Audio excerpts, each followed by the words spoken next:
19 seconds left. All right. Well, I'm sure some walking and moving can happen in those 19 seconds. Oh, was that a hint? All righty. Good evening and welcome to the December regular Planning Commission meeting. We are going to begin our meeting with a report from our director. She's going to walk us through the latest iteration of the work plan. Ms. Brown. Thank you very much. Good evening, Commissioners. My name is Kelly Brown, and I am the Director of the Neighborhood Development Services Department. I'm happy to be here tonight with you. As you know, I have been in my role as the Director for 3 months as of Monday, and I've very much been enjoying getting up to speed on all of the department's work and getting to know many of you and my colleagues. And wanted to take an opportunity to check in with you tonight on the department's work, where we are in our work plan for this year. I will be sharing an update on our work plan with City Council in January, and thought this could be an opportunity to get some feedback from you all as we prepare for that, for sharing that information with them in January. So in my, if you could advance, that'd be great. In my presentation tonight, I will share just a little contextual information before diving into our priorities. Go ahead.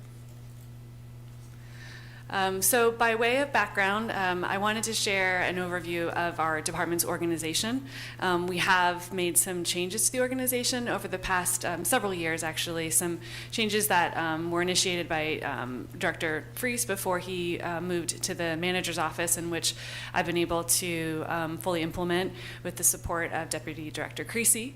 Some of the key highlights that I wanted to share, we are a department of 28 staff. We currently have 4 vacancies, and we're really divided in our organization into 2 primary groups. Deputy Director Creasy supervises our building code and property maintenance code oversight, as well as our zoning administration and our historic preservation planning staff.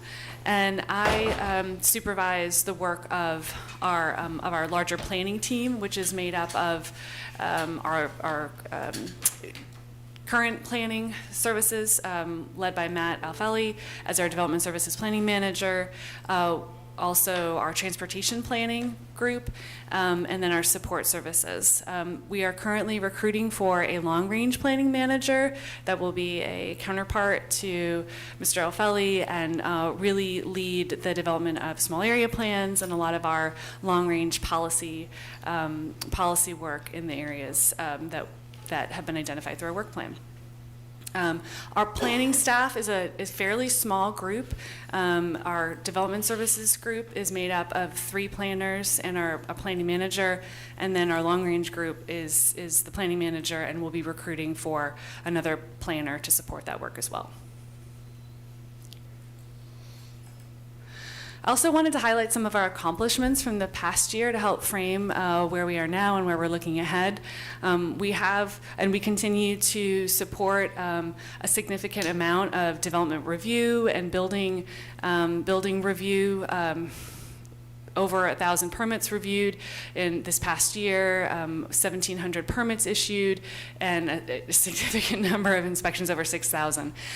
That work is primarily supervised in the building code side of the shop, but a lot of that work also comes from a lot of the plan review that our planners do, and it is a day-to-day responsibility of the department. But it is really important work, and it really leads to a lot of our increased, the revitalization of our community, increased housing production. I wanted to highlight here a number of development approvals from fiscal year 24 and the first quarter of fiscal 25. A number of student housing developments, which I know you're all familiar with. The Verve, 468 units. Aspen Heights is another student housing development. A number of other housing projects which include affordable housing components. So this is all work, development approvals that have come through and will continue to need our support as they move into the building and construction phase of those projects. We've also have a number of accomplishments that are worth noting in other areas of our responsibilities. I think it's important to mention that it's still been less than a year since we've adopted a new development code, which is really creating an entirely new framework for how we support reinvestment in our community and help to meet our comprehensive plan goals. In terms of some other accomplishments, we have submitted a grant application for reinvestment on the downtown mall through the Virginia Department of Historic Resources. We are working in our transportation planning group on a number of initiatives, school bike fleets for after-school programs, the creation of a regional transit authority, which will be coming to council next Monday, been many years in the making, numerous improvements through safe routes to schools, and the completion of a downtown walking tour guide, or a couple of things I wanted to highlight that really show the breadth of the department's scope. Also, we've done a lot of work in the staff development side of things in our department. Of course, new director, new development review planning manager. I mentioned we're recruiting for a long-range planning manager, also a new property maintenance inspector to support off-ground student housing. That's what's meant by the UVA inspector. We're recruiting for a new transit planner. We continue to send our staff to conferences and supporting professional development. So a lot of growth and development in our department as well. You can advance. So before I jump into the priorities, I did just want to provide a few more framing comments. This is really the lens which we've used to identify our priorities for the rest of this fiscal year and looking ahead into next year as well. First, it's very important that we seek to timely accomplish our non-discretionary core mission services. So I've mentioned this already, but our building code review and enforcement, property maintenance code enforcement, development plan review, historic preservation, zoning enforcement, a lot of that kind of happens in the background, but it is very important work and work that we are really attentive to on a day-to-day basis. Prioritizing efforts in support of health, safety, and the implementation of the new development code is also a key priority, and that's really before we think about adding new initiatives. What are the things that we need to do to make sure that we're doing everything we can in those core areas? Thirdly, it's really important that we consistently apply an equity lens to our work and the selection of it. So something that I try to do whenever faced with a decision about this priority versus that priority is asking some key questions. First, who would benefit from this decision or this choice? Who might be burdened? Who is missing from the conversation? Who is left out as a beneficiary? And how do we know these things? What data are we using to help us make decisions? So that is a very important lens for prioritizing our work and how we do our work as well.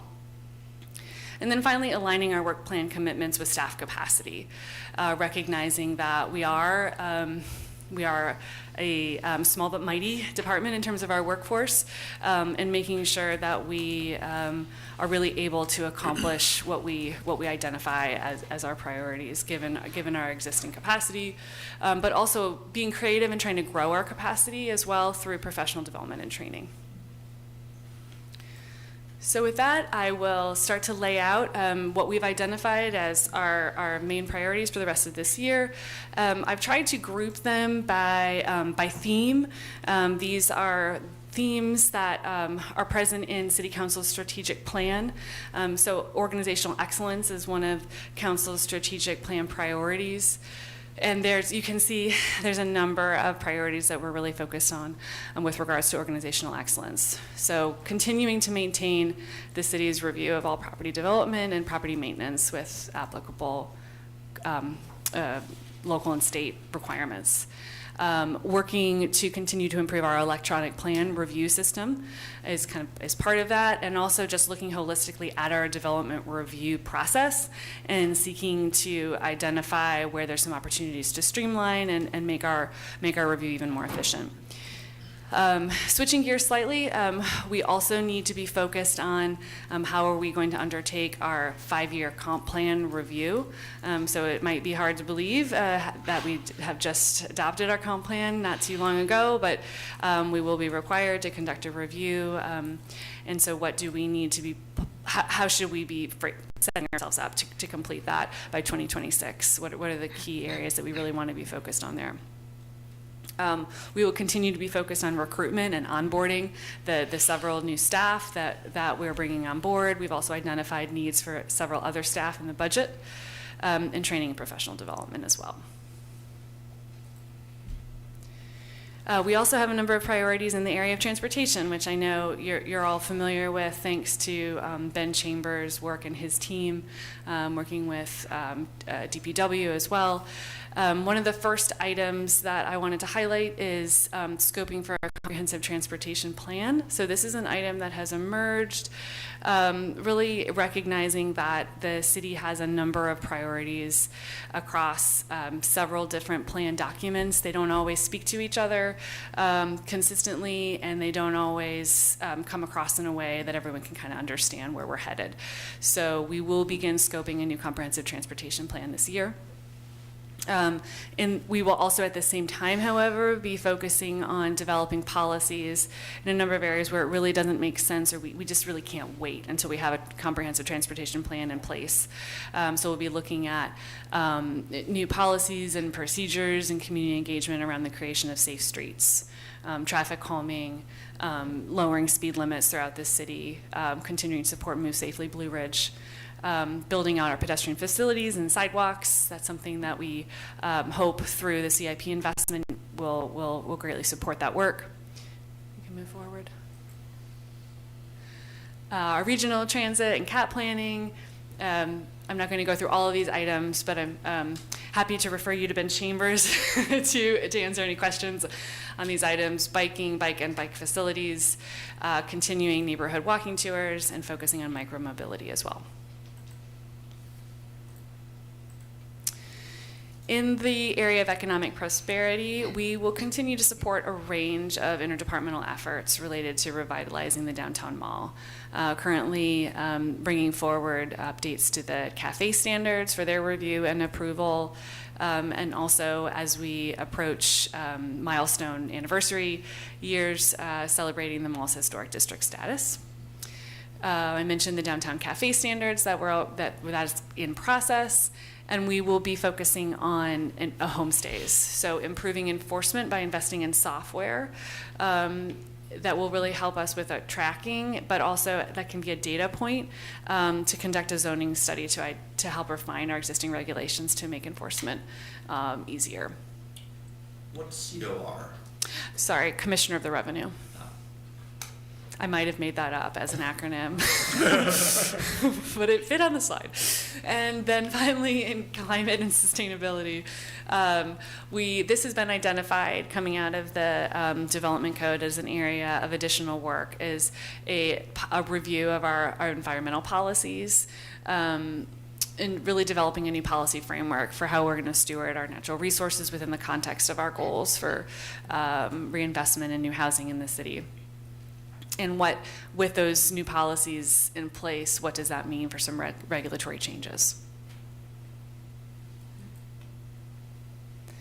And then finally, housing will continue to be an important area of focus for us.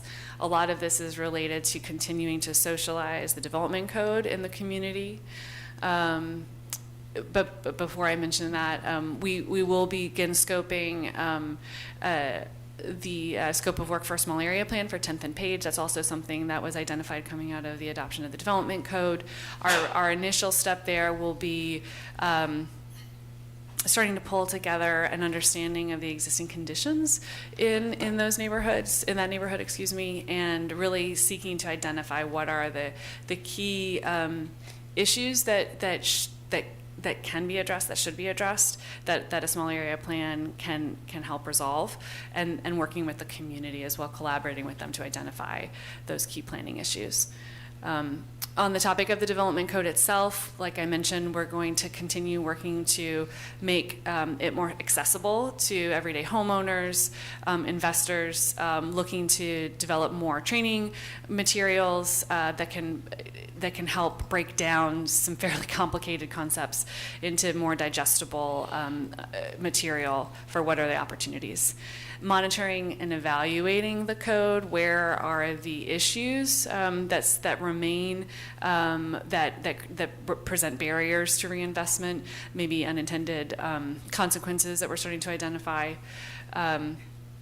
And then we will also be creating a task force to address how we can start stabilize a few properties in the city that really represent a limited number of most neglected or deteriorated properties and return them to stabilized housing opportunities. Anticipating that there might be some questions on the development code and what it is that we're kind of monitoring or we've already taken stock of as potential issues to address. We've really created 3 buckets at this point of areas that potentially need amendment or need some further study. The first category is technical corrections, so things like typos. The second category is clarifications, where there's a clear intent, but the language doesn't necessarily best reflect that intent. So things like providing better language to allow attached dwellings across zoning side lot lines. Right now, there's the 4-foot setback still that makes a attached dwelling unit impossible to build across two development lots. And then we've also identified policy questions that will be on a longer term time horizon, but are really the types of things where we anticipate needing some community engagement, conversation with you all. This was what we were thinking when we adopted the development code, but maybe it really isn't what's best for us now that we've had a year to sit with it. So things like reevaluating height and feet and stories within the residential districts. Those are the types of things, again, longer term time horizon, but just wanted to give you a flavor of the types of issues that we are documenting as we become more and more familiar with the code and speak to prospective applicants on a daily basis. And so looking ahead, I just wanted to identify a few items that we do not anticipate addressing in any meaningful way over the next 6 months, but that are certainly areas of potential focus looking ahead into the next fiscal year. Commercial uses in residential districts, certainly an opportunity, potential issues, and opportunities for allowing neighborhood serving retail within residential areas, and then what are the zoning amendments that could support that, whatever policies we decide are appropriate. Entrance corridor design guideline study, taking a look at alleys and what we need to do in terms of the ownership of alleys, maintenance of alleys to support some of this infill development. That would be it would be really helpful if the alleys were more accessible for that sort of infill.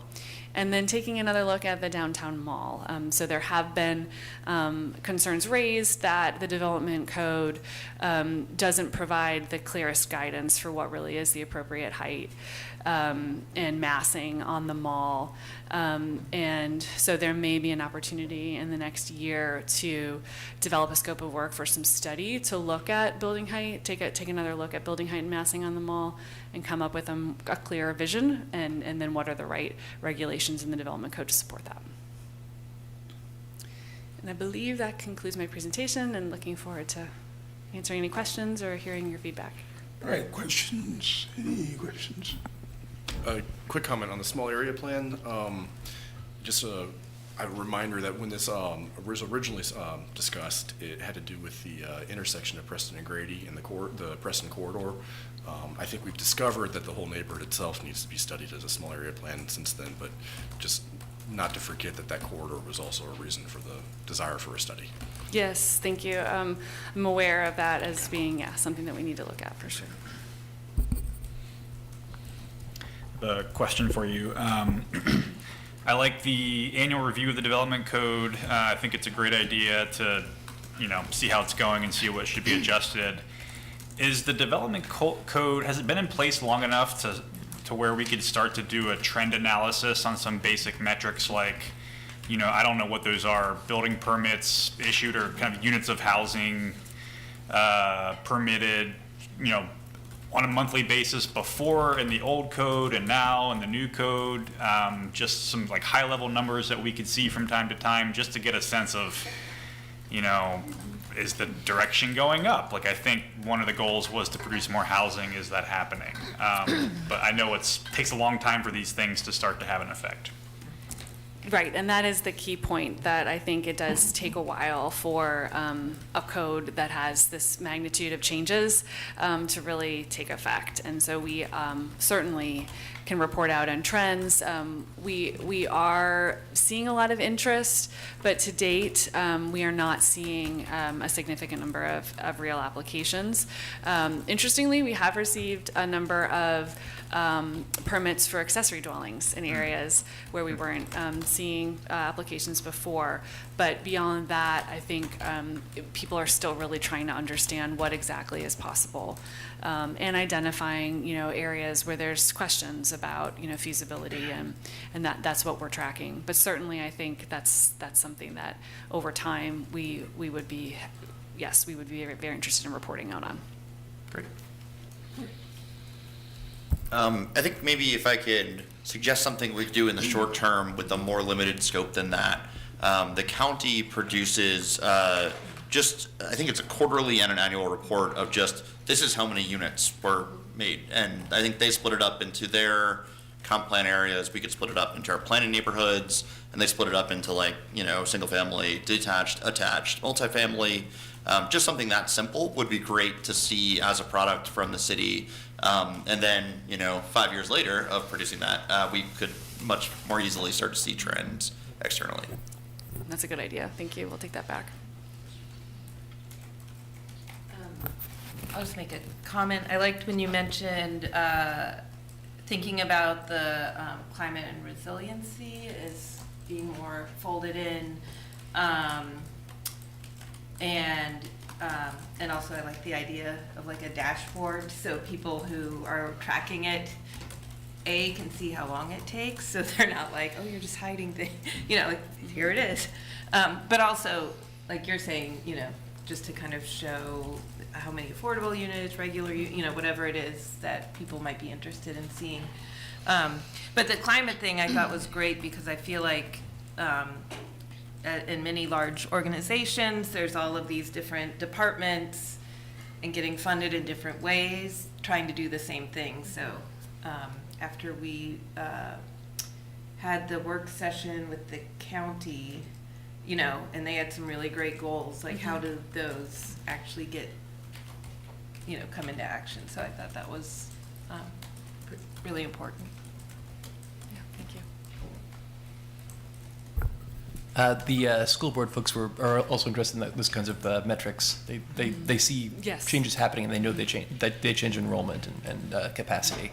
And everyone wants more information. It's wonderful. One item a member of the public approached me about heights, which I see are on the work plan. One possible idea to think about would be in the way that we think about considering context when we look at setbacks in our development code. We could consider context in the way we regulate heights as well. In terms of a very tall building next to a very short building, what's going on nearby. Where zoning generally doesn't care what's going on nearby, but we could.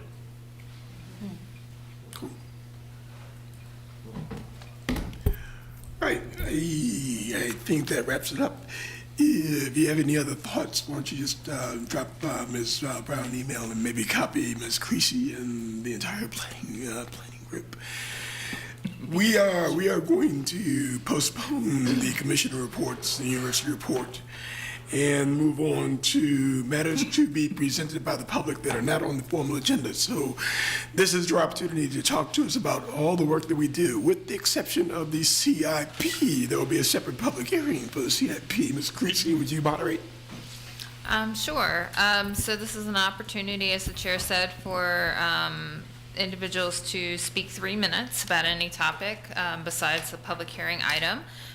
We will alternate between in-person and our virtual audience. We'll begin with our in-person audience and then move to virtual and then go back and forth as long as we have speakers. Each person has 3 minutes to address the Planning Commission. So we'll start with our in-person audience. Do we have anyone who would like to speak? All right, we'll move to our virtual audience, which appears to be staff and counselors. So I'm not sure that they're interested in speaking, but I'm giving that opportunity. If you would like to, you have to raise your hand in the application. All right, seeing none, back to in-person audience, no. Again, no changes in the virtual audience. So Chair, we don't have any speakers. All right, this portion of the public hearing is now closed. Moving to the consent agenda. Is there a motion to approve the consent agenda?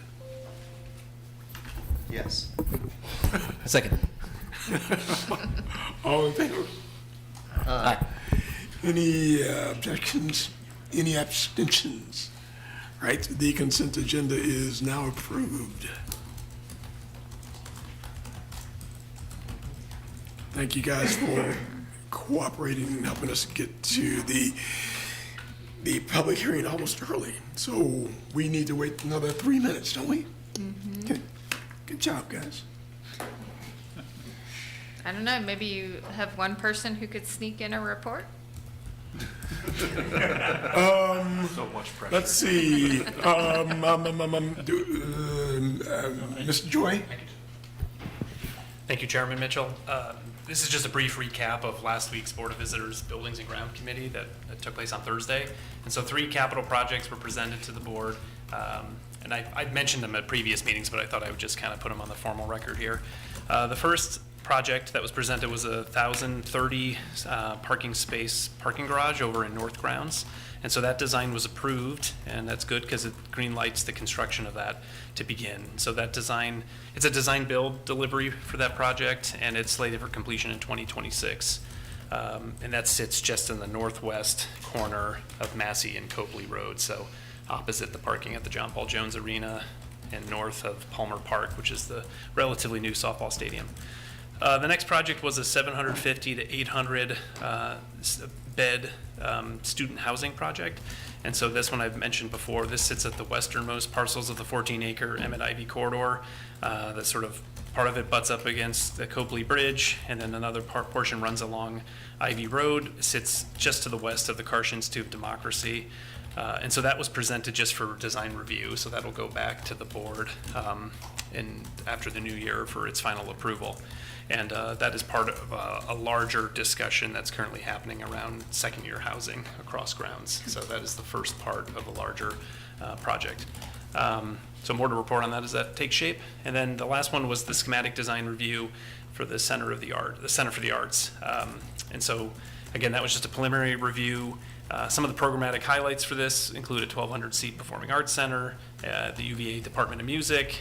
There's art galleries that will showcase the combined UVA fine art collection of the Fralin and the Kluge-Ruhe, along with traveling exhibits.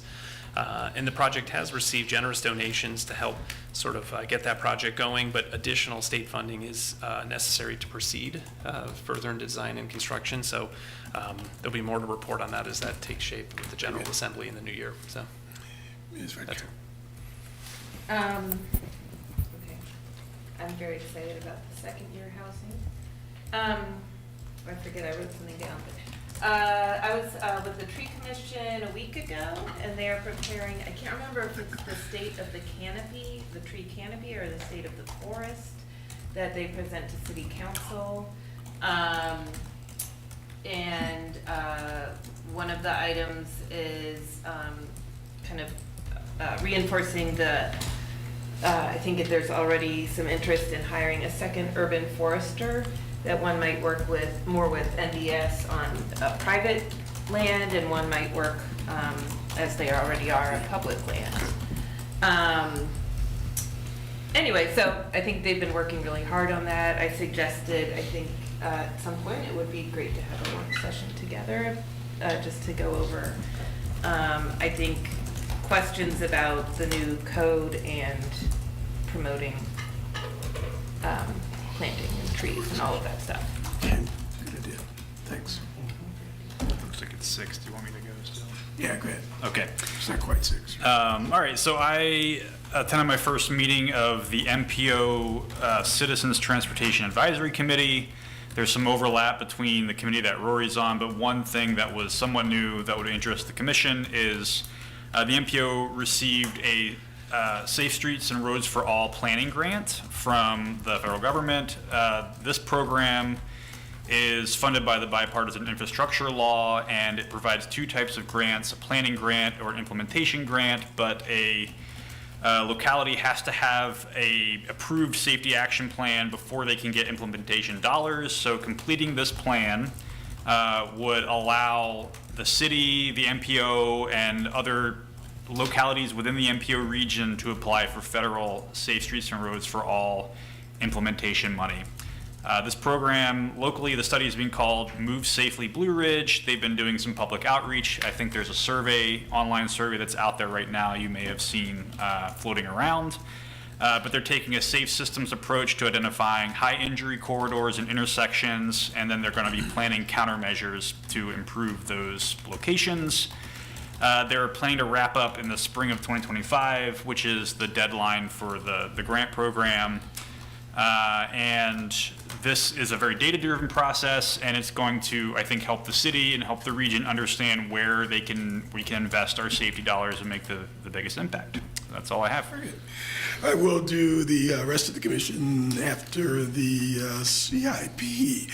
So I'm happy to introduce Ms. Hamill, and she's going to walk us through the current thinking of city management relating to the CIP. We're gonna let Mr. Schwartz go first. So, Yeah. Oh, yeah, thank you. I just need to make a quick disclosure that I am working on a couple PHA projects, so I need to abstain from any discussion on affordable housing and voting on affordable housing. Thank you, and thank you. Very good. Am I driving or you? You do? Perfect. I love it. So, good evening. Here tonight to follow up on our work session from a few weeks ago.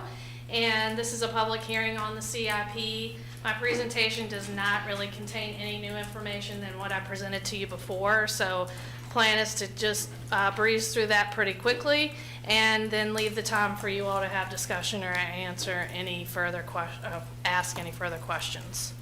So next slide, please. This is just an overview. I'll give you an overview of the CIP tonight. I've included responses from feedback that you provided to the city manager from your meeting in September. And then we can talk about what's next. And there's resources for further information if you need it. Next slide. So the 5-year plan includes about just under $186 million worth of projects for the city CIP. In looking at just in terms of dollars allocated in terms of priorities, we'll note that education was first, affordable housing was second, and transportation and access came in third. Again, that is just based on an allocation of dollars throughout this plan for the project. For this 5-year plan, we intend to bond about $131 million of this, with the rest being cash from the general fund, and then also some contributions from the schools. And prior year budget surpluses, we have those programmed in. That's the CIP contingency that is listed here in 27 and 29. Next slide, please. So with the CIP, as we discussed, it needs to be balanced. So what we plan to spend, we have to have a way to pay for. As noted, we are using bonds for the majority of the CIP, in addition to cash from the general fund, or we often refer to that as PAYGO. We do have a city policy that requires that we attribute at least 3% of the general fund budget to the CIP as PAYGO. But we also have an additional financial policy that says when we have a surplus, those dollars go to the CIP and they're used for one-time expenses. And so just prior to the last 2 fiscal years where we had an unusual high surplus, that gives us, we average between 5 and 6% of PAYGO in the CIP on an annual basis. Next slide, please. So this is just a breakdown of each of the individual groups. As we discussed last year, at our last meeting, if there's a highlight, that means that there was a change made from the 5-year plan last year. If there's nothing noted here, then the numbers did not change from the 5-year. The only addition is the funding in FY30, if that's applicable. So in this case, the school HVAC, you'll see it here, and you'll also see it in the facilities groups. We are still working with staff on those numbers. They did request additional funding above and beyond what's here. We're working to get some further information on those, and so that's why these are highlighted in terms of just the recommendation, but they are likely to change between now and the proposed budget. Next slide. No real changes here except for the HVAC again. You'll still see that the climate action is listed here at $1 million a year and ending in 29 at the moment. That's just based on the 5-year commitment that was made with the plan last year. Next slide, please. If it's highlighted in green, these mean that the numbers have changed since last year. So with the fire and EMS replacement numbers, we have moved those around. There's a large lead time on that equipment, and so we recalibrated the timing of those and adjusted the costs slightly. In addition, the police mobile data computers, we adjusted the price to allow. Those are basically, we replace so many each year to keep from having to replace large numbers all at once, and so we just adjusted to adjust for the cost of those. Next slide, please. Transportation and access. There's lots of projects here. One of the big things, as you will note, we hear every year about please more money to new sidewalks. We have gotten that in this year. And as City Manager Sanders has told you previously, we had not done that until we were ready to move forward and we had a plan. Mr. Chambers has been here and presented his sidewalk priority list, and so we feel like this is a good path forward and the funding reflects that as well.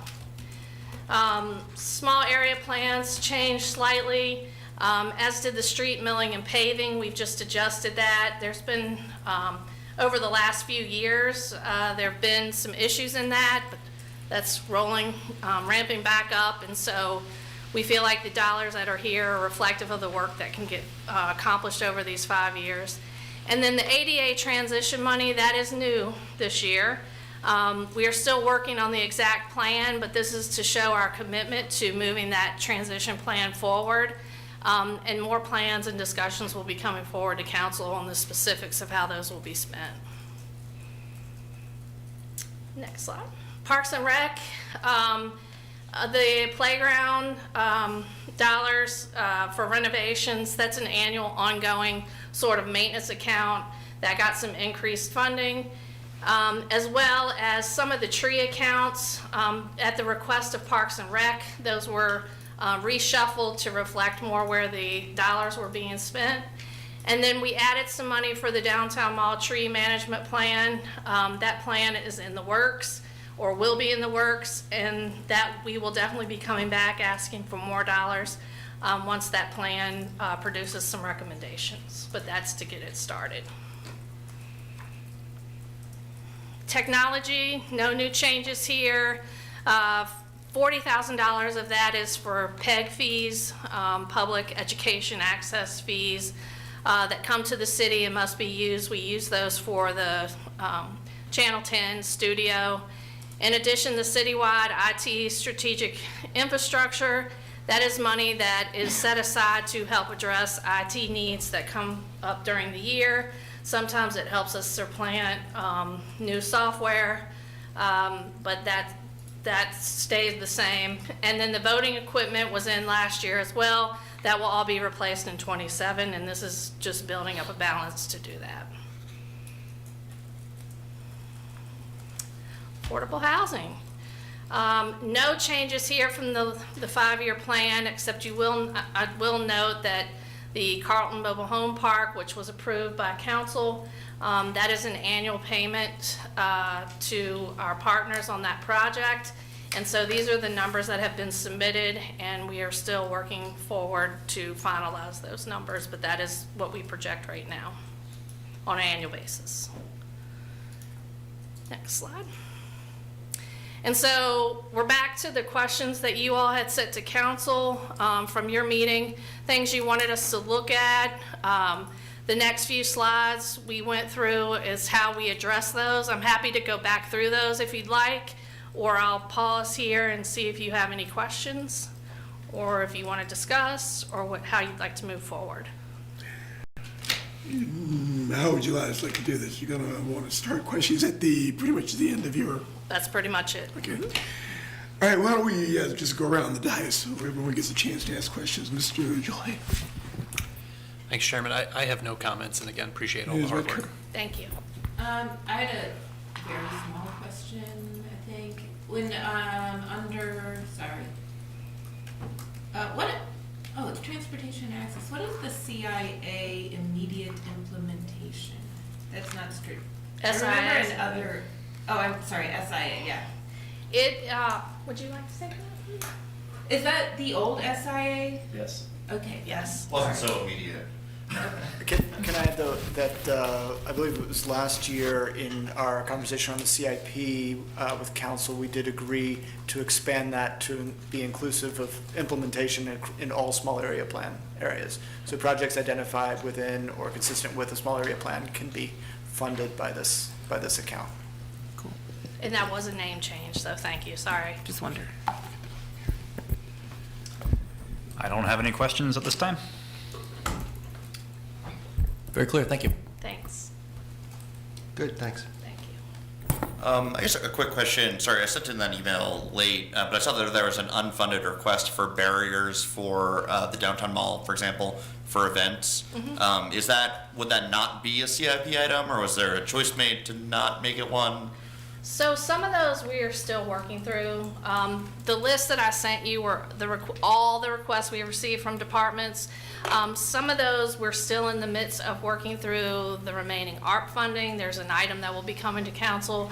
And so we have not made a decision yet is the real answer. Okay. So it is likely that some of those items may fall into the CIP. They may fall into ARP category as well. We're just not sure yet. Okay, great, thanks. No questions. Right, any more questions before we get the thoughts from the public? All right, go ahead. Did Brennan have a presentation specifically about the signals item? He does.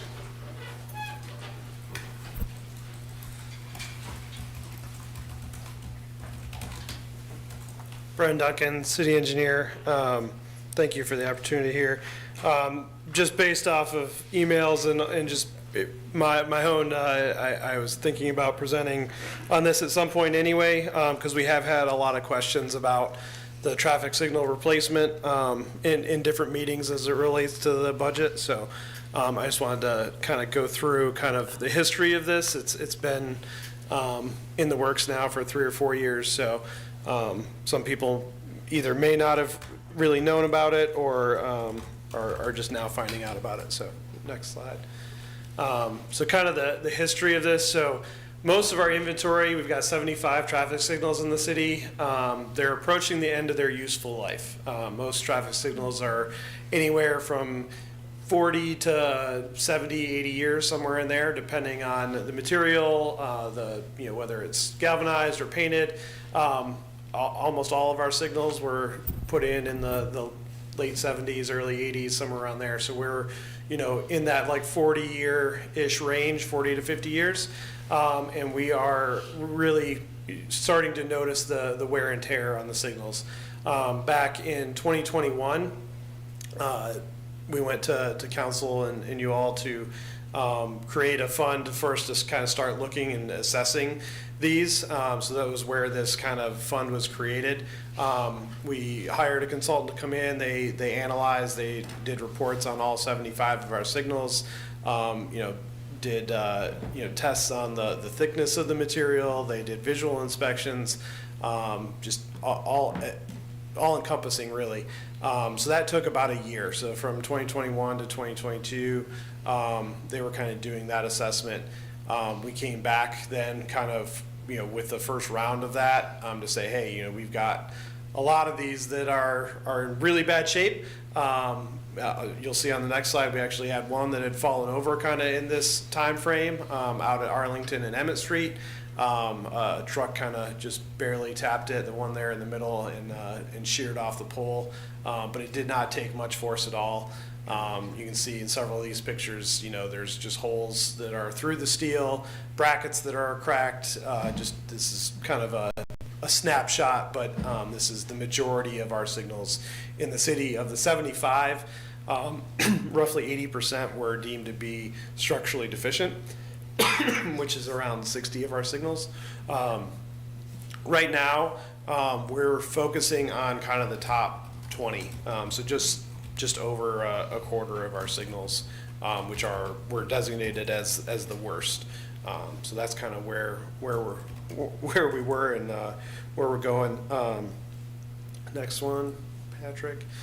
So our approach going forward, as I mentioned, we're doing about 20, depending on how you want to count it. We've got Rugby Preston, Rugby, and Rugby Barracks. Those are listed as 3, but really that's all one traffic signal. It's all one controller because those signals are so close. So between 19 and 21, depending on how you count.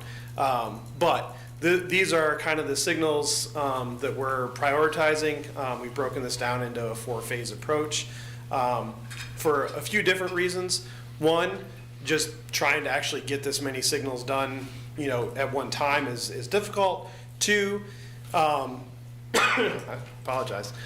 Even if we could do all 20 in the same year, that just means that when the next person comes through and has to replace signals, that we've got a whole bunch that are all kind of becoming needing replacement all at the same time. So we are trying to spread it out slowly here. So again, the goal is to get this first batch of 20-ish done, and then kind of get on a cadence where we're addressing, 1 a year or 2 every 2 years or something like that, and start spacing them out so that we're still addressing them, because that's the other thing. Other than new signals that have gone in the city, we have not done any replacements of signals in the city, like really since they've gone in.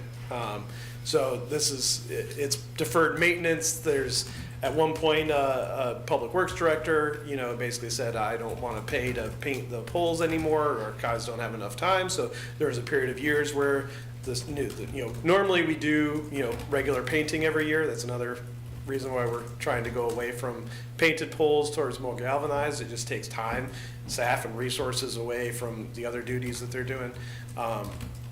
So that's kind of the approach right now. I did want to go through, I think, the next one. Next slide.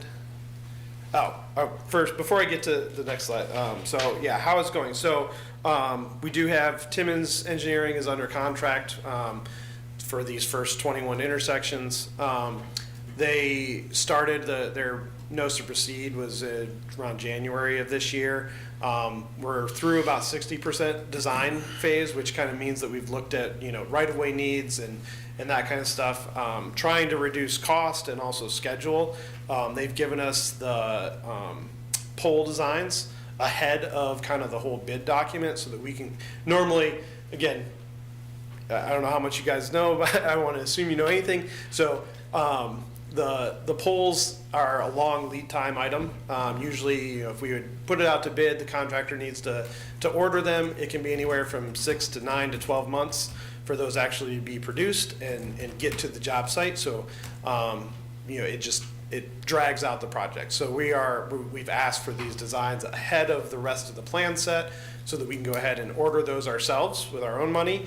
Then we're not paying markup, contractor markup on it as well. We're gonna store them at our site, and then the contractor will just install them. So we're working on that.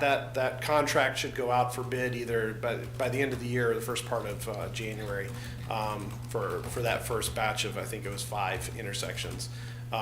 So we're doing that. We've already begun purchasing cameras and controllers and signal boxes, all the stuff that we can, the smaller stuff we can do and store ourselves, so that when we do get a contractor on board, they're really just doing the installation of all the stuff in the field. So that's kind of where we're at and how it's going right now. We are anticipating that the plans will be 100% finalized, and we'll go out to bid here in the spring of 2025, which brings me to my next slide. When I broke this down more to understand kind of how and why we need the money when we need it. Bidding in general usually happens in the spring for larger construction projects, which doesn't necessarily line up well with our fiscal year. With the money coming July 1, if we're only getting the money in July and then starting to bid stuff in July and August, like you're almost delaying a whole nother season. So we're asking for that money, in July, really to be used in quarter 3, quarter 4 of the following year. So it doesn't line up well, but without doing that, it really means that the money is just sitting there that much longer. We are for 25. We do have about 4.5 million in the budget right now. The mast arm purchase that we're getting ready to do will take about 500,000 of that, and then phase 1 right now is the estimate is about another 1.8 of that, so that'll draw us down to about 2.5. We're asking for 250,000 for this next phase, or for the next fiscal year for 26. Again, that's so that when we go to bid, really in 27, or I guess spring of 26, that we have that money and we're not waiting on July before we can actually bid again. And some of that too is we just don't know what the atmosphere is going to be for bidding. We've seen some bids really high. This is our first kind of batch of this, and we want to make sure that we've got enough there. And also, it'll also feed into future year requests, like the 2 million for 27, the 3 million for 28. Those are best guesses right now, but as we start getting bids in and we go through 1 or 2 of these rounds of actually, bidding out these signals in batches, we'll hopefully be able to hone in on a better number for those, and those may change from year to year, but that kind of takes us through the next 5 years, and by the time we get to that 2030 fiscal year budget, we're hoping that these first 20 will be done, and then we'll be kind of on more of a $1 million a year, again, depending on construction costs in 2030, but that hopefully will at least allow us to still do 1 or 2 every year or 2. So that's kind of where this came from and where it's going. Again, there was no CIP for these large maintenance items for the traffic signal poles in the history of Charlottesville, so we're kind of starting from scratch and trying to play a little bit of catch up to get back on an actual cadence that's a little bit more manageable. And any questions? Thanks, that was helpful. So is the reason they're end of life primarily the poles and the mast arms? Primarily. A lot of the infrastructure, we've replaced signal heads, and we're in the process of doing a lot of the controllers and that kind of stuff to bring those up to date. But yeah, the large items here are really the signal poles themselves. Okay, and are we replacing the signal heads? Yeah, we're not only just doing the signal poles like these intersection improvements, like we're doing ADA, if there's improvements that need to happen. So when we do an intersection, we're doing an intersection and it's done, with everything that we can possibly do with it, so. Okay. Are there VDOT funds that this would be eligible for? I know a few years ago we had the Seville Signals revenue sharing item for ITS improvements. Yes, so the one that was on there previously was done, it was a revenue share, it was left over from the 29 Solutions project, and that was looking more at the technology side of it and not necessarily the signal pole side of it. So this is kind of going beyond that. There's not VDOT funds for maintenance activities, and replacing signal poles generally falls under a maintenance activity. So we may be able to go after funding for some of it, but for the most part, it's on us to replace the poles themselves. I had a question, again, kind of talking outside my expertise, but I was curious if this opportunity of putting all new infrastructure in, if, I know there's been discussion around some more advanced kind of coordination of the signaling in order to do with traffic demands, and so is that effort and that technology being taken into account when the new arms and the new poles are being? Yep, yeah, and part of this we hopefully, again, by the end of the year or shortly thereafter, we'll have our what's called as the central system. It's basically the brain of the traffic. We haven't had a modern one for quite a few years, so that will allow us to do a lot with the kind of intelligent transportation stuff. The new controllers we're getting are compatible already with that. We'll be able to implement, and the plan is to implement a lot of the flashing yellow arrows that you see, across the Commonwealth right now. Our old controllers and old signals actually couldn't even do that. It's, yes, everything we're doing is to modernize as well as just replace the old. Great, thank you. I've got a question kind of following on that. A lot of the signals now, or some of the signals now, don't detect bikes. I'm wondering, when you replace them, are you going to update the vehicle detection so that they do detect bikes? Yes, our new standard will be camera systems as opposed to, we're actually doing a redundancy, so there'll be camera systems and the traditional loops, so that we can do both bikes and peds and stuff there as well. It allows us to just get a lot more data for use. We'll be able to track how many times people push the pedestrian push buttons, how many it'll get us vehicle counts at the signals without actually having to hire somebody to go out there and take vehicle counts. Again, it's modern infrastructure that's not so modern, but it is to us. Great, that's great. You may be repeating yourself when I ask this, but so you said you're going to get the brains for the system by the end of this year. Does that mean that work can start before all these signals are replaced? Yes. Okay. Yeah. I mean, we've already put some of the controllers in the city. Not all of our signals are old. We do have some newer signals, and even with the old poles, we can still update some of the controllers and stuff. So we've started doing that, but once we get the contract finalized early this next year, it is about a 9-month implementation to get everything on the back end installed and stuff. So really, we'll start seeing the fruits of that come fall of next year. Okay, but we're not waiting for your big long list of 20 signals. No, that they're tied together. They're not tied together, but they are related. Will we get transit signal priority with the new ITS system? There will be the availability to do transit priority. We've already started those discussions with Garland and Kat about where and when and how we're going to do that. But the new system will be able to do it. Okay. Last question. Are there other items of deferred maintenance that you're suddenly going to drop 20 million of expenditures on us? Not that I'm aware of. Not that I am going to drop on you. I can't speak for anybody else in the city. Thanks. All righty, any other questions for Mr. Duncan? I've got a couple. It's been a few years since we've talked about this, so I hope you'll forgive me if I repeat myself. A lot of my ideas are old and keep coming up.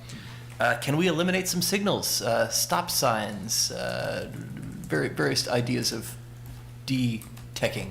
We will look at them when we do it. A lot of our traffic signals are on corridors that have, 8 to 10,000 vehicles a day, and stop signs just don't really work at those. We will more than likely look at the possibility of doing roundabouts, but a lot of our intersections, again, we've got limited right-of-way, so we're not trying to go and do a smart scale project where we're obtaining right-of-way. We're trying to work as much with these projects in the footprint that we have available to us. So I don't anticipate that many would go away, but will I say that none will? No. Always happy to save money. Bollards. Bollards are amazing. You smash into the bollard and you don't kill the pole. Could we save our poles with bollards? Possibly. I'll say that a lot of times we've got narrow sidewalks, and putting those in, it becomes an ADA issue as well. So again, I won't say that no, we can't. We are going to. It's not the standard that our current poles have, but it's not as robust as the VDOT standard either. So most of the poles our old poles are just 4-bolt poles. Most of the new VDOT poles are like 8-bolt poles. There's still an active standard that we can use that's more of a 6-bolt pole, so we're going to go with that, so that they will be kind of more robust than our old poles, but hopefully not as large and imposing as most of the VDOT poles that we see. Thank you. Aren't those bolts meant to break away? Not on a traffic signal. Okay. That's it.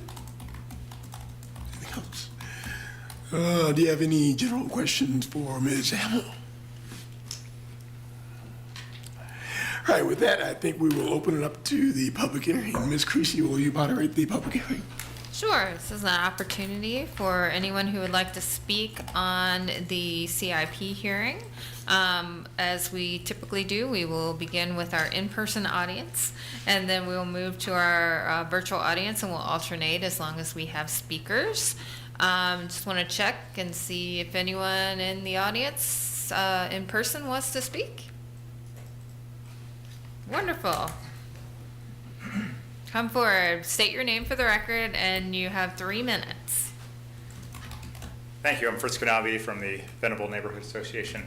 I actually had a couple questions from the interesting presentations we just had. One was in the traffic signal category, which was, I'm sure, as all the technology, all the vendors have lots of interesting technology to offer, and probably what is available on offer easily exceeds the budget of most departments.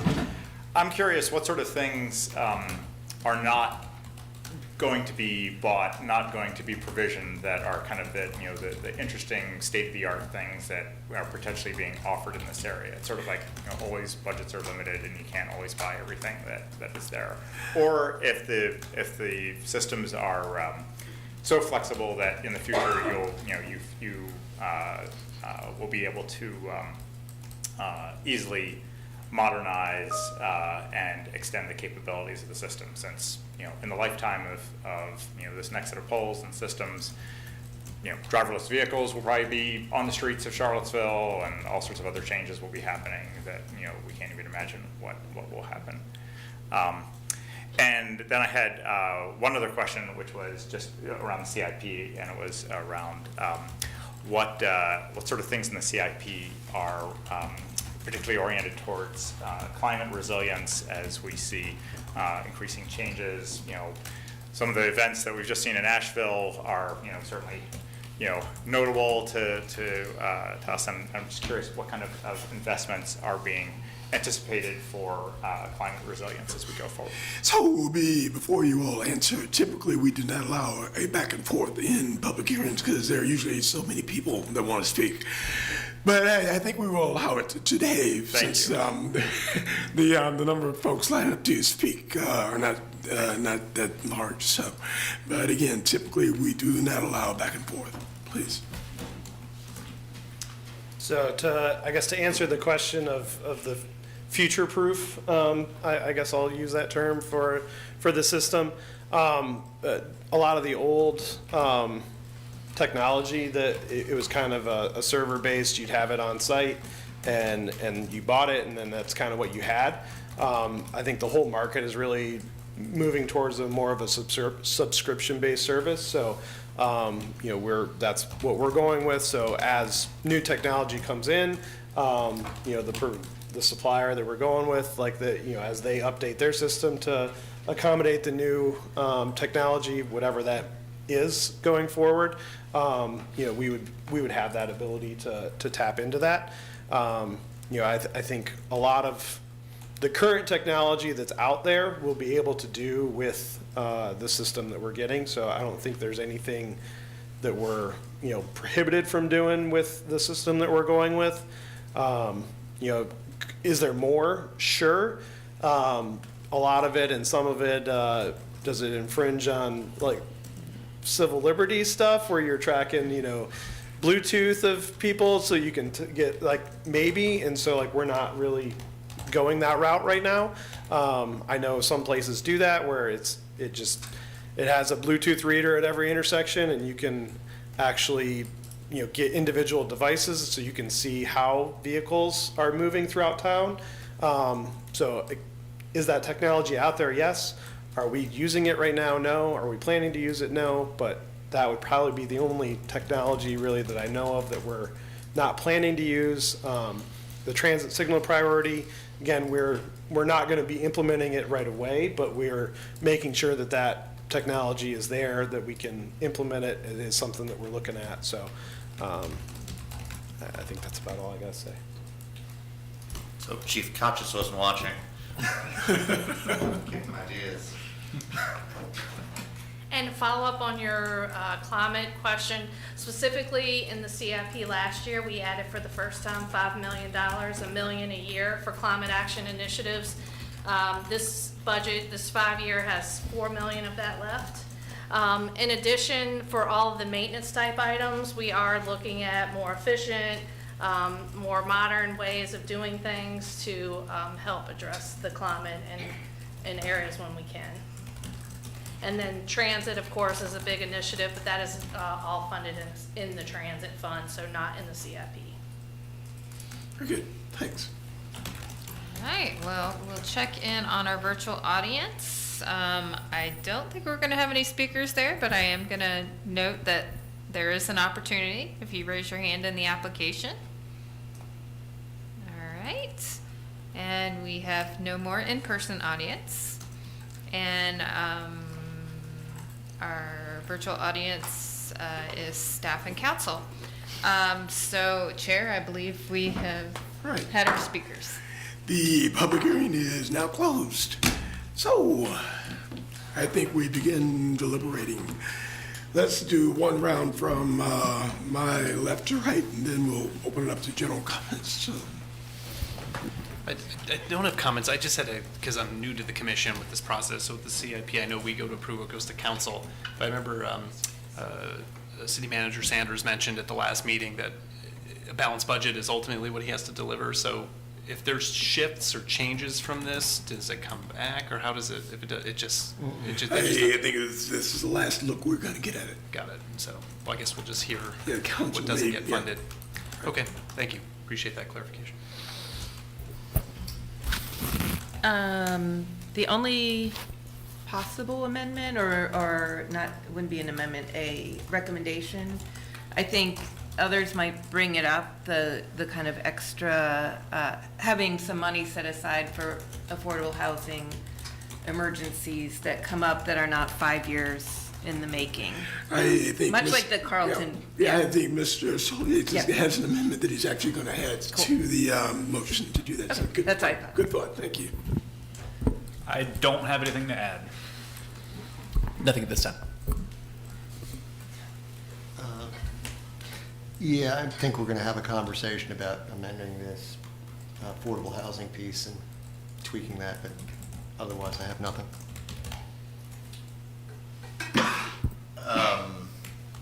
So are we holding off on specific things until? If you've got a motion, let's wait until we move to the motion. If you have thoughts, we'd love to hear them. Thoughts are good. All right, Mr. Soliates, do you have a motion? I do. I move to approve the capital improvements plan with the following amendments to be stated shortly. We don't need to approve that yet, Ms. Creasy. We just need to approve the motions, the amendments as they present themselves. Is that right? Correct. You need a second on that. I'll second that. We have a second from Mr. Duranzia.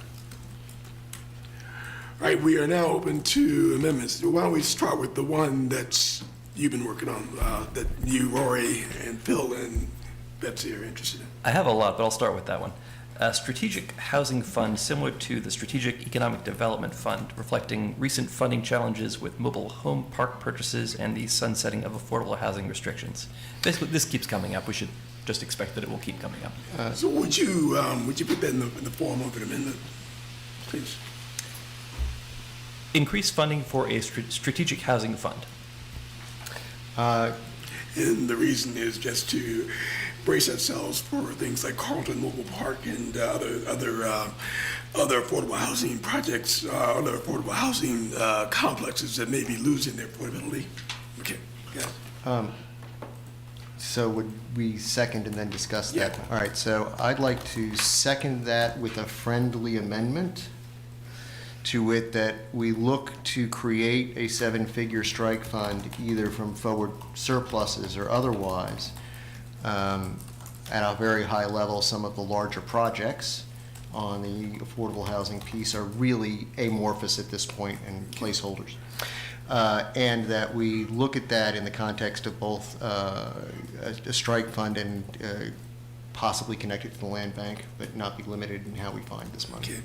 We have an amendment. We have a motion to amend. We have a second. Are there any questions or challenges to Mr. Soliates or Mr. Duranzia? Ms. Redker. Does a strike just mean if it's canceled, a project? You said what did you say? No, a strike fund, well, a strike What fund is is to strike out immediately, not as in it being stricken from the record, but it's, if you need to strike, for example, the Carlton Mobile Home Park, it would have been really nice if there'd been an extra $2 or $3 million sitting around that we could have just spit out and then figured out later how we were going to manage it. Right, Instead of having to do it. For the, I just didn't know what that term was. yeah, for the sake of clarity and Ms. Creasy's sanity, Mr. Soliates, will you restate your amendment? And Mr. Duranzia, will you restate your friendly amendment? If you want to incorporate some of mine. My original idea was increasing funding for a strategic housing fund. The amendment to that is this strategic housing fund be looked at as part of the CIP and/or as an ongoing funding for a land bank as the instrument. All right, we have a motion and we have a second. Ms. Creasy, would you like to poll the board? Sure. Whenever you're ready, then. Does everyone understand the friendly amendment? Because I don't 100%, and I'm just, if I'm the only one, we can sort it out later, but. Can I share mine? I'm a bit confused too. My current understanding is increase funding for a strategic housing fund as a CIP item or ongoing funding for a land bank. That's net and good. Yes. That's good and net. Correct. Rory, you had a thought? No, I think that clarifies. Okay. I was also sorry. That's good and net, thank you. All right, sure. Okay, so I'm polling the commission now. Let's see.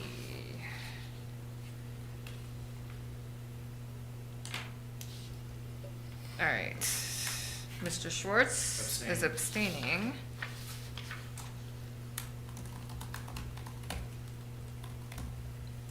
Okay, Mr. Stolzenberg? Aye. Mr. Duranzia? Aye. And Mr. Sola Yates? Aye. Ms. Roker? Aye. Mr. Yoder? Yes. And Mr. Mitchell? And yes. Okay. All right, that amendment has been incorporated into the motion. Are there other motions, other amendments? I have some more for schools, if we want to talk schools. Yeah, I mean, you've got the floor. Very good. So the school CIP committee met. It's been a long time since the planning commissioner has been on that committee and gotten updated. So we basically had to talk about everything. So I have a lot to talk about. One item, the city schools priority improvement project, $1.25 million. There's a lot of value to it. We get a lot of value out of it for $1.25 million, which is less and less valuable. We're getting less and less back every year. Just inflation has sliced it up. Likewise, the mission that it was created for has largely been achieved, which is good. We succeeded. But this leads to a question of what do we do with our capital planning going forward? And I have some suggestions. Initially, I suggest that maybe let's go positive. That we create a new city schools comprehensive facility plan to guide funding going forward so that we know where the money is going. That will help staff, that will help everyone, I believe. That's an easy one. Let's take that one. All right, so is there a second to that amendment? So you want to restate that in one? Yeah. Increase funding for city schools comprehensive facility plan. I'll second that. Is there any funding for that currently? None. So just create a So comprehensive. create, facility. yeah, restate that. Create Guide future funding maybe? Create funding for city schools comprehensive facility plan. I will second the amended one. Okay. All right, Ms. Creasy, you want to poll the board? Just to be clear, this is for miscellaneous emergency. It sounds like this was also a miscellaneous emergency funding, or what's the money being used for? All capital spending for schools. For schools. There should be Okay. some plan. You want a plan to guide that future stuff. Okay, I'm Yes. sorry, I got Yeah, it. we're on schools, yeah. Okay.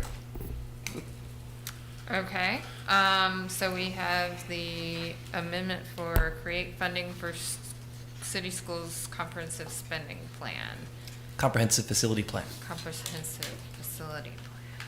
So it's just money to create a plan. Got it. Right.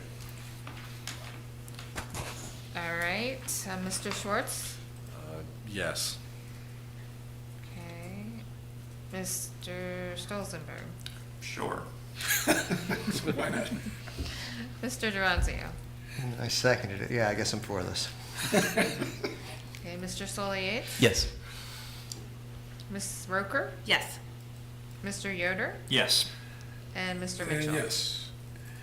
Next. Reduce funding for city schools priority improvement projects in out years not yet programmed.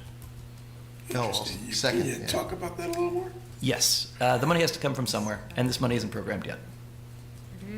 Reduce funding for schools, City schools priority improvement projects. In out years. In our years. Right. Do you want to tie those two together as one thing? They are essentially one thing. Well, there are many places that the money is going, but this is a big one. In my thinking. reduce funding for city schools, blank programs and out years. What was the word there? It's priority improvement project. City schools priority improvement projects. In out years. Yes. In our years. Okay, I plead, I understand the words on the page. Okay. I'm confused about why we would add here and decrease there, and we're not schools. So this is the school CIP, and school board doesn't get to vote on this. So if we don't do this, it doesn't happen. So, Lyle, I was going to say, is the idea that you're trying to say, all right, we're earmarking money down the road. Exactly. But instead, we're going to say, hey, let's pause that earmarking, figure out a comp plan, And then start to again. identify those out years, and then we're going to establish those moving forward in the CIP. That would And it be- may be that it will all be $1.25 million every year, Yeah. but probably not. So we're encouraging not to have placeholders for out years. I mean, could we make in the First Amendment, could you say that, have a comp plan that could then maybe revisit those out years as opposed to negating the out years? You We could just sort of- revisit every year, so Yeah, that takes care of itself. Right. yeah. I can hold off on this one. It sounds like we want to hear other ideas. So you withdrawing? Say that again? So are you going to Let's, withdraw the let's, motion? did I make the motion? Okay, let's Wait, withdraw the motion. was second even, second. Do we like to withdraw that motion? I'd like to withdraw it at this time because I think you want to hear the other ideas. Okay. Increase funding for city and school solar PV program.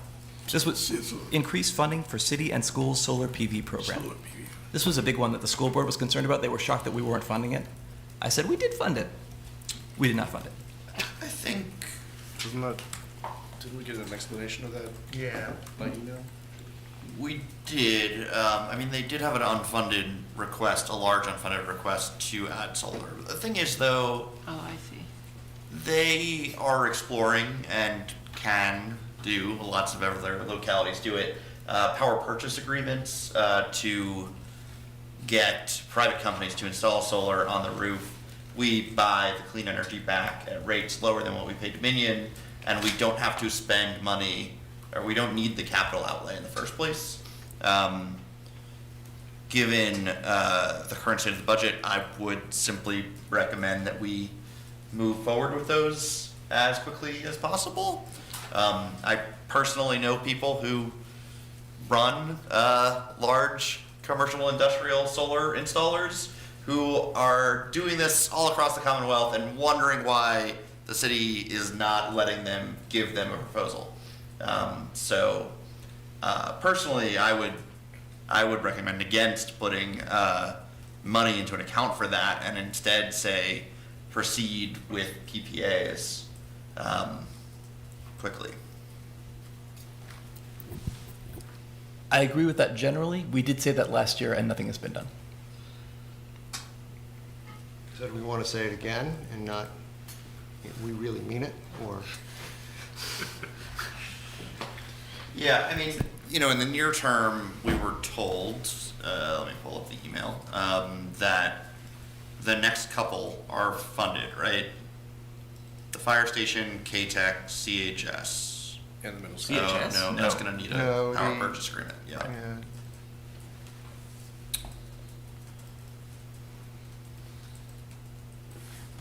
The two big ones are CHS and the middle school. Yeah, Beaufort.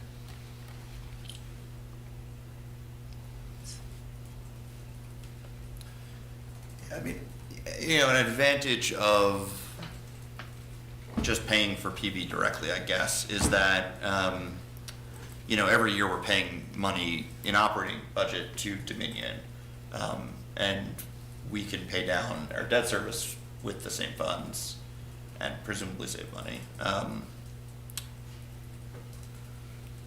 I don't know. I don't think we've seen progress either way, right? We have not seen any solar panels on roofs, and we have a lot of money in the budget, so. So what, do something even if it's wrong at this point? I mean, maybe it's not wrong, but we gotta do something. Either one's fine as long as we put the panels on the Right. roofs, I'd say. So That's- we do have a request out for PVA, we're just waiting for responses, and then we'll be evaluating those, just FYI. Like to the public, like an RFP? Ooh, do you want to table this? Or do you want to see what happens after we evaluate? I'm open to that. I guess my suggestion would just be at this time that we still consider this a priority. School board considers this a priority. I'm hearing that from staff as well. I think we want to get this done. I would like to put maybe a vague or non-specific thing of get Panels on roofs. panels on roofs, either through direct funding or PPAs. Yeah, that works. I mean, I can live with that. Just I like that very much. convey the message. Just to make one point, I don't want to go away to say that we're not doing anything, because that's not true. We are moving forward with the roof on KTEC and the bypass fire station, as you noted, and we do have the request for proposal out. So we are working on all of those things. It takes time and it is complicated, so we're working through that. Is the PPA request, is that just for CHS or is it citywide? I believe it's for citywide. I think it's a cooperative contract, but we're seeking proposals for those that we would be able to use in other places if we're able to make that work. Great. Increase funding for city and school solar PV program or pursue PPA would be my suggestion. Second. Okay, I'll second that. Right, Ms. Creasy. Oh, did you get that before I asked you to? So this is, I got most of it, but you all can help correct me. I have increased funding for city schools, solar PVA. City or and school solar PV program. City and schools solar program, PV program. PV program. PV program. It's implied. Okay, Not to or repair solar. pursue other agreements. Yep. All right. All right, so Lyle was first. Who seconded? I did. Duranzio. Okay. Yeah. It's the Lyle and Duranzio show. All right. All right, Mr. Schwartz. I mean, this seems like a good thing. It's hard to figure out what we might have to give up for this, but sure, yes. Mr. Mr. Stolzenberg, sorry. Yes. Mr. Duranzio? Aye. Mr. Sully Yates? Yes. Ms. Roker? Aye. Mr. Yoder? Yes. And Mr. Mitchell? Yes. Next. Increase funding for lump sum to schools maintenance fund to account for inflation. This is just what we do for city maintenance also. Yeah, I'll second that. That seems straightforward. I mean, that already has not been thought of by the budget office. Not for the schools. Okay. We do adjust some for inflation. I don't know if that one was adjusted or not. Okay. Yeah, I think, as an aside, apropos of this, I think Lyle's presence on that committee makes a big difference. Well, yeah, the good news is we finally got Lyle to Yeah. get invited. We hadn't been getting invited. Ms. Creasy, you got that? Okay. Can I ask a question? So there's a lot of items here for the school budget, and I'm just wondering, how do the school budget requests make it into the CIP? Like, are they making these requests earlier in the process, and they're being, denied, or I'm just like, it just seems like, why are we kind of bringing this stuff up now at the very last minute? Well, one of the reasons we're doing it is because Lyle only got to go to one meeting, and you got hit with a fire hose with all these things that they wanted. So the schools feels like there's they put in a lot of budget requests that were not approved, and okay, is that the situation? Is that a fair statement? So a lot of the accounts that you see in the CIP, all like the middle school aside, the specific roof projects aside, the lump sum accounts, the school priority accounts, those are annually funded accounts that this CIP committee works with city staff, and because they contract with the city to do their contract work, to decide how they would like to spend those dollars. So it is the dollars that are allocated in the CIP are in addition to the dollars that are also allocated in the general fund to the schools. And so, we work in conjunction with them, and then we, have added the preschool at $30 million. We added Buford at $90 million. Plus, we maintain the level funding in all the other ongoing accounts for schools as well. So it is up to that CIP committee to kind of prioritize the things that they want to see in the CIP and to move forward appropriately. Okay. Did that answer your question? Yeah, I think, and this is my first time going through this process as a new commissioner, but I'm just a little uncomfortable with kind of I don't know, having several amendments on the schools, it just seems like it speaks to something earlier in the process that should have happened that didn't happen, and I'm just Yes. not quite, I feel like we're kind It should of have. band-aiding over this at the last minute without a lot of time to understand the process and, you know. Or understand what's needed versus wanted. Yeah, I think also, you know, the schools makes a budget request, right, of their own. You know, I don't know that it's our responsibility to sort of go through every single CIP item of theirs and say the things that they want. You know, I think for big ticket items like should we build a new middle school or not, those are the things on our plate. For should there be a 3% adjustment annually? I'm not sure that's in our scope really.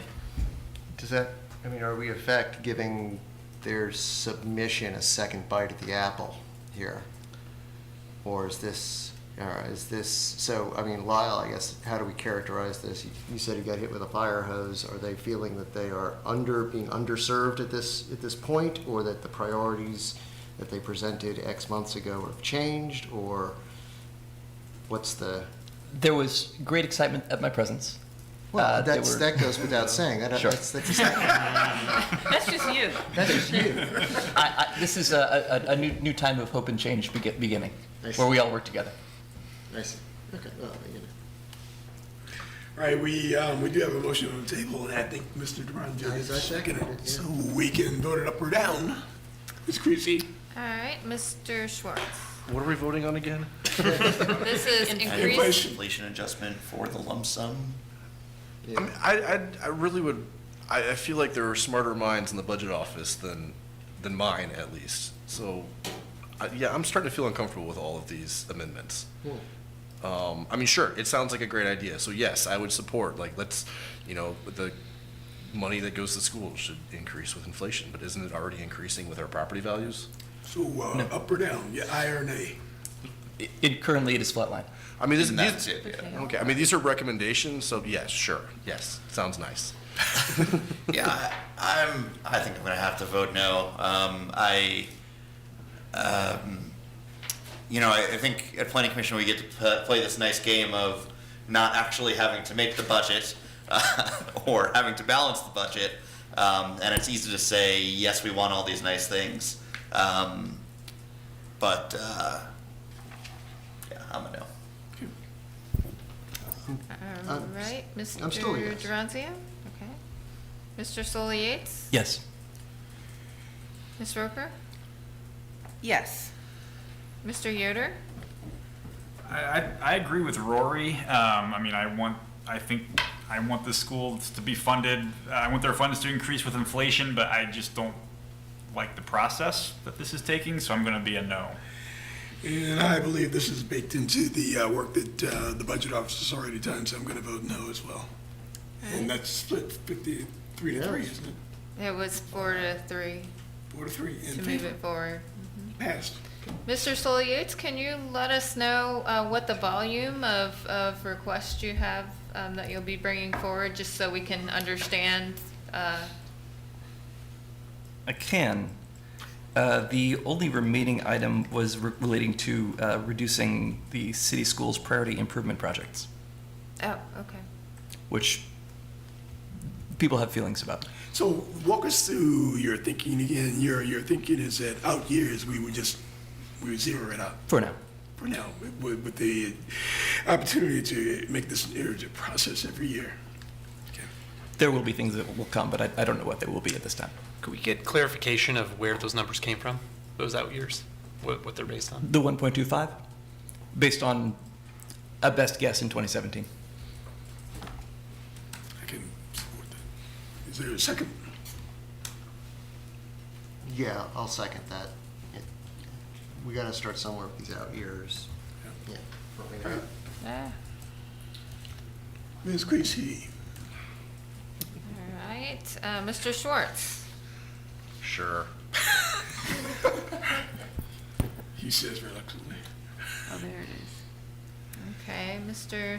Stolzenberg? No. Okay. Mr. Duranzio? Aye. Mr. Sully Yates? Aye. Ms. Rooker? Aye. Mr. Yoder? Can I hear the amendment again? I'm not totally sure what Sure. we're voting on. Reduce funding for city schools' priority improvement projects in out years not yet programmed. And sorry, to recap, I thought initially this was about funding a comprehensive facilities plan, but now we're saying to zero it out? To remove the. In the 1.5 out years million? for now, yes. In the out years, not in the current year we're looking at. So that we can iterate every year based on what they might actually need. I mean, I agree that it should be put into specific projects at some point. I don't think for budget planning reasons it makes sense to put it at zero when you know there will be projects. Looking at OpenGov, it does have, in 2017, the school's facility improvement planning committee selected classroom modernizations, and every fiscal year they did a school, and then those end in FY24. Are you revising your vote? No, I'm still no. Okay. Mr. Yoder, do you need the Oh, wording again? I don't see the harm in leaving that money in the out years, so I'm gonna vote no. Okay, and Mr. Mitchell? No, as well. Okay, that was another 4-3. So passed. I am done. Thank you for indulging me. All right, let's start at the other end. Mr. Stolzenberg. Sure. Oh, Carl, I don't mean to. I have nothing to add. First, I'd like to see the city identify, maintain funding for the Safe Routes to School program. It has previously been funded out of primarily ARP money that is now gone. We still have expanded walk zones, I believe. We still have kids walking to school. Kids should be able to walk to school safely, and we need to create the infrastructure for that. So my motion would be to amend the CIP to create a line item for safe routes to school improvements at the requested amount. Second. Right. Ms. Creasy. Okay, No, hold on, we've got a, I missed the second. It was me. Okay, thank you. Okay. no discussion? I was gonna, I asked, yeah, sure. I thought you were getting us to vote right away. I think he was asking if I had it. Oh, sorry. No problem. Oh, I mean, is that already baked into one of these line items in the Yeah, CIP? is that in the spreadsheet? Nope, it does not have a line item. I mean, there are new sidewalks line items, for example, but that's not, it's not specifically safe routes to school. Arguably, neighborhood transportation improvements could be redirected towards that instead of other neighborhood transportation improvements. But So these are all like the little small projects they did when we expanded the bus routes. yeah, and they are trying to then harden them from paint and plastic to concrete. Okay. They have 41 identified projects, in fact. Okay. Thank you. Okay. I think we're ready, Ms. Creasy. All right, Mr. Schwartz? Yes. Mr. Stolzenberg? Yes. Mr. Duranzio? Yes. Mr. Sully Yates? Yes. Ms. Rooker? Yes. Mr. Yoder? Yes. And Mr. Mitchell? And I. Okay.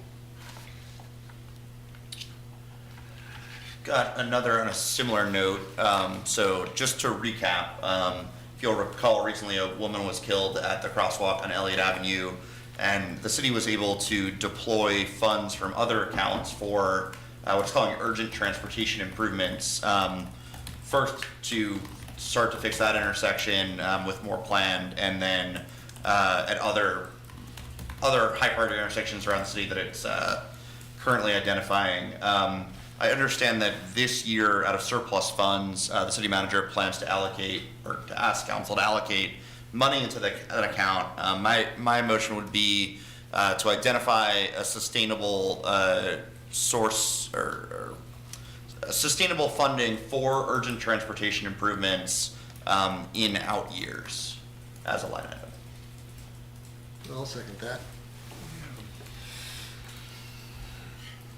Any questions, challenges? Ms. Creasy, once you finish typing. I got it. Yeah. Can I hear the motion again? Identify sustainable funding for urgent transportation improvements in out years.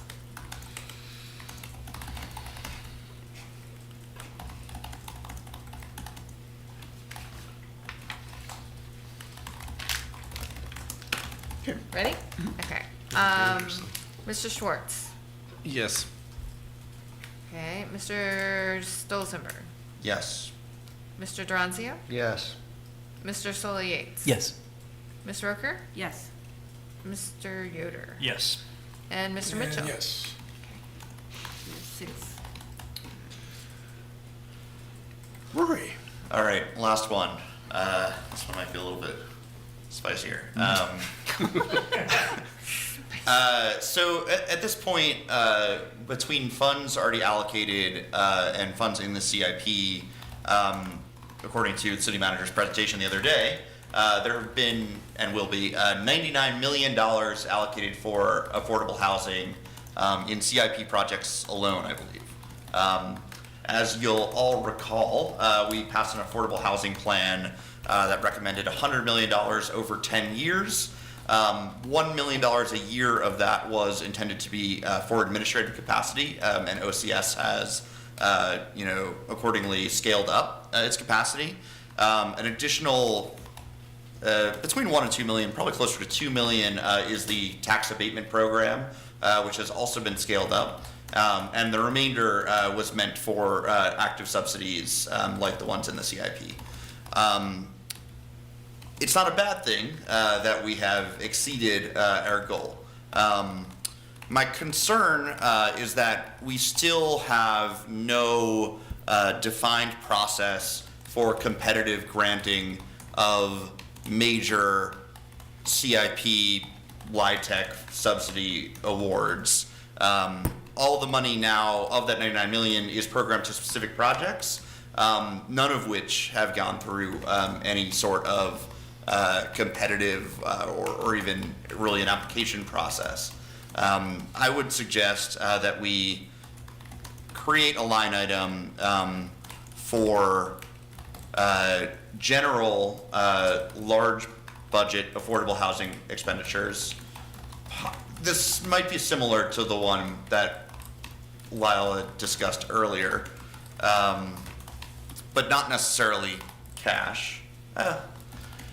I guess if it's not cash, it limits us to CRHA. But I would also, this might be the controversial part, suggest that at least Friendship Court Phase 4's bookmarked funding should be put in that category. City Council made a commitment to redevelop Friendship Court, and everyone who lives in Friendship Court will be housed in new housing as part of phases 1 through 3. PHA has not, Kindlewood now, it's still called that as a CIP item. PHA has not planned phase 4. It's entirely conceptual. We don't know what it is. It could be all market rate for all we know. And I don't see that it is part of council's original commitment to redevelopment. And I think that would be a good start to have them go through a new process for identifying recipients of these funds. Maybe you can go back and net this out and make it a little simpler for us. Yeah, I'm having a little trouble figuring out how this is different from Lyle's. I think I see the distinction. Okay, what is it? Lyle is looking for a strike fund. This is something that we're going to have in place. We don't have to even fund it every year. If we've got $3 or $4 million sitting in it over, fine, we're done. It's the strike fund. It's available for that purpose. I think, and this is something that I actually started talking about back in 2018 on essentially this point, which is looking out and looking at West Haven in the in 28, 29, where we've got $5 million out. And you know, Kindlewood to a certain extent, but these larger scale projects or these that are planned for, I think a bucket that says affordable housing programs TBD instead of splitting them out this way, but you can have one line item for out-year affordable housing projects, and then we figure out how that gets allocated. Is that really what you're Right, saying? exactly, yeah. To say, we know we're going to give, you know, X million dollars in FY30 to an affordable housing, two affordable housing projects, one or more affordable housing projects. What those projects are should go through some sort of process to weigh them against each other. Yeah, and then And as we get closer to those dates, then the CIP will start to reflect that more precisely as we get there. Right, and, Yeah, and but I think- OCS has sort of started the process by putting out, it's not quite a NOFO, but it's just a, hey, if you have a big thing, come tell us about it. But as far as I know, there's still no process like the CAF for small affordable housing investments that those expenditures go through. And I would propose that we move late year expenditures into a lump sum account and establish a process to divvy it up. All right, make a motion. We're like more than 3 years out, just to pick a number. Yeah, I think that's reasonable. Years 4 and 5, yeah, Yep. that we not allocate specific. Sure. Years 4 and 5, but rather placeholder numbers. And do you want me, do you all sort of sense that you'd like two motions? One, that we should have such an account, and one that we should move funding for more than 3 years out into that account? Identified funding in here? What's easier for you, Ms. Creasy? I'm sorry. I'm sorry. Yeah, well, what happens if we approve one and not the other? I was gonna just say there. It's Whoa, But yeah, then yeah. maybe in FY31. Ms. Fletcher. Sorry. Oh, I would not vote on taking the funding out, given that they've already made plans for that funding, or at least that tied to phase 1, 2, you know, I mean, they, without discussion. But I would vote for having a new process to do that in future years after the ones that are already on paper. Yeah, If that makes sense. I'm So just telling you, I can vote yes or no, but I think like that would make sense to separating do too, that out. right? And if we created a line item, it might be empty in this CIP, wouldn't be in there. But then for FY31 and beyond, when we come back next year and in future years. All right, go ahead and clean we that stick motion something up. in there. All right, yep. that's I it. think that would also give time to study, like make a proposal instead of just Yep. canceling. Yeah. Yes. Go ahead and clean it up. All right. I move to amend the CIT to create a line item for large ticket affordable housing expenditures with a competitive grant program for out-year expenditures. I will second that. I'm trying to think if there's a clarifying. Yeah, I second that, but reserve Hey, the Ms. right to- Creasy, does that make sense to you? Are you following it? So here's what, Maybe read it back and, here's what I have. Create a line item for large affordable housing expenditures with a competitive program for selection for the out years. I got grant program. Yeah, I think I think that's, I think grant muddies the waters. Money's money. yeah, I think it's fine either way. so we're recommending not to use the word grant. Not to use it, I didn't, oh, Yeah. so I'm taking Strike that it. out, because I didn't have it before. Yeah. So, it's gone. And I would add maybe to look to start funding that for fiscal year 31, to make it clear what we're doing. That's fine. Sure. And Ms. Creasy, when you finish typing, would you read it back to us so we know where it needs to get seconded? Okay. Or have you seconded that already? Create a, I seconded with an I did have a amendment. second, but. Okay. Create a line item for large affordable housing expenditures with a competitive program for selection for the out years. Start funding in fiscal year 2031. You go with that. All right, we have a motion and a second. Is there any other discussion? Ms. Creasy, would you poll the board? Mr. Schwartz? Abstain? Mr. Stolzenberg? Aye. Mr. Duranzio? Aye. Mr. Sully Yates? Aye. Ms. Roker? Aye. Mr. Yoder? Yes. And Mr. Mitchell? And yes. Mr. Stolzenberg, are you? Yes, I would follow that up with a motion that we start funding in FY '29 with uncommitted funds. We start funding? Funding. That account. I thought we were funding it in 31. That's my new amendment. Oh, you wanna amend So you're that? changing the motion? Nope, New- a new one. New motion. That we reallocate funds in FY '29 that have not already been committed. On the present CIP with what we see in it, is what you're saying. If you want to move those into that bucket, right?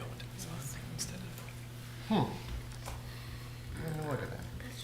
Obviously, Carlton Mobile Home Park funds, we can't move. We've already signed the agreement. Uncommitted funds, yeah, let's take a look at that. So that's, Precisely one line item. Yeah. So is it the phase 4 line item? Got it. yeah, I don't think that.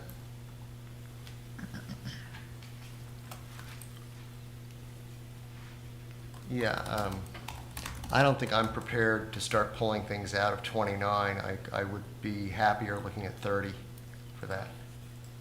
Well, it's the same project. Well, it might be by the time we get there, who knows? By the time we get there, it'll probably both be in 31. Right. All right, we have a motion. We don't have a second yet. I'm not feeling one.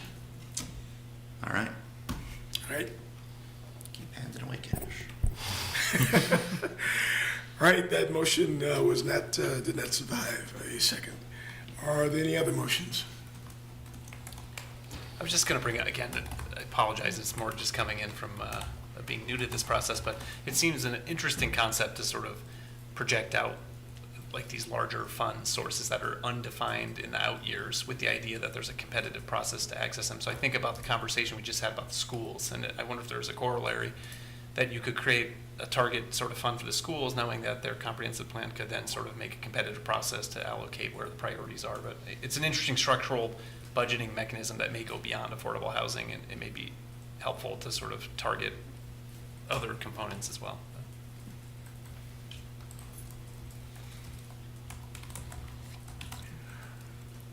Are there any other motions? Ms. Creasy, mechanically, do we vote again on all of them, or do we? So we have the motion on the table that has multitudes of amendments. It has 8 amendments. And it would probably be the clearest if the initial is restated with the amendments, because all of them were approved, and then seconded, and then we vote on that. All right, so you'd like Mr. Soliers to restate the original motion? Correct. I move to approve the capital improvements plan with the following amendments, which I believe Ms. Creasy may have, Yes, do you want me to read them all? if you wish. I can do that. It's just. Sure. Okay, with the following amendments. The first one, increase funding for a strategic housing fund as CIP or ongoing funding for a land bank. Create funding for city schools comprehensive facility plan. Increase funding for city and schools solar PV program or pursue other agreements. Increase funding for schools maintenance lump sum projects. Reduce funding for city schools priority improvement projects in out years. Create line item for safe routes to school implementation at requested amount. Identify sustainable funding for urgent transportation improvements in out years. and create a line item for large affordable housing expenditures with a competitive program for selection for out years. Look to start funding in 2031. I will second all Okay, of wait a that. second. All Are we right. ready to vote? Ms. Creasy, we are ready to vote. Okay. What do we do next? All right, Mr. Schwartz. I think I still have to abstain? All right, Mr. Stolzenberg. Aye. Mr. Duranzio. Aye. Mr. Solly Yates. Aye. Ms. Rucker. Aye. Mr. Yoder. Yes. And Mr. Mitchell. And yes. And Mr. Soliates, do you have a committee report? Or can I, yeah. I do. You know, the school CIP committee met. We talked about a lot about capital improvements plan. We had listed a lot of concerns that I'd like to share with you at this time. Do you really? Well, I think you probably have guessed what we talked about. There was a lot of pride in the successes from the strategic investment program over the term. Over the years, it has been successful. It's led to a lot of good projects. It's just things have changed, and it's time for a reassessment. 1.25 million doesn't buy what it used to. We talked about the lump sum and that it's again just the money's not going as far as it used to. It's for things like painting and basic maintenance, which we will have to do no matter what, and those costs just keep going up. The solar was a major topic of concern. Staff were surprised that we were so concerned about it because we had not funded it. And they said that if it were funded, it would proceed into build the way that roofs have. There needed to be funding to get the project done. And there was general unanimity on that concern. I think those were the main ones. And just general concern that we don't know where we're going. We have growth in the south. We don't have growth in the north. We have capacity in the north. We don't have capacity in the south.